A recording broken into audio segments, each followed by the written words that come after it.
அப்படின்னு பாத்தீங்க அப்படின்னா வந்து ட்ரைடாக்ஸ் ப்ரொகும்பன்ஸ் அப்படின்னு சொல்லக்கூடிய தாத்தா தலைவெட்டி பூ அப்படின்னு சொல்லக்கூடிய செடி வந்து வந்து பார்க்க போறோம்.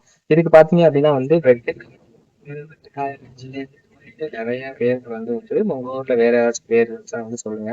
இது பாத்தீங்க அப்படின்னா முக்கியமா எதுக்கு நம்ம பயன்படுத்துறோம் அப்படின்னா வந்து வெட்டுக்காயங்களுக்கு வந்து பயன்படுத்துறோம். அது மட்டும் இல்லாம வெட்டுக்காயங்கள் நமக்கு ஏற்படக்கூடிய சிராய்ப்புகள் அதெல்லாம் வந்து இந்த இலையோட சாறை வந்து நல்லா கசக்கிட்டு பாத்தீங்க அப்படின்னா வந்து டக்குனு நிறைய வந்து சாறு வந்து வரும். இந்த மாதிரி பச்சை கலர்ல இதை வந்து அப்படியே அப்ளை பண்ணோம் அப்படின்னா வந்து டக்குனு வந்து காஞ்சிடும். அதே மாதிரி இந்த இலையை கசக்கிட்டு அப்படியே வச்சு வந்து கட்டு போட்டாலும் வந்து காஞ்சிடும். அதே மாதிரி சரும பிரச்சனைகள் நமக்கு சொறி சிரங்கு படை அந்த மாதிரி இதுலயும் வந்து இதோட சாறை அப்படின்னு அப்ளை பண்ணலாம். அந்த இலையை டைரக்டா கசக்கி வந்து நம்ம பூசணும் அப்படின்னா வந்து சீக்கிரமாவே சரியாயிடும். அதே மாதிரி சளி இருமல் காய்ச்சல் இதுக்கும் வந்து இந்த மாதிரி இந்த செடி வந்து அதிகமா வந்து பயன்படுது. இது ஒரு அற்புதமான மூலிகை. எங்க பார்த்தாலும் ரோட் சைட்ல கிடக்கும்.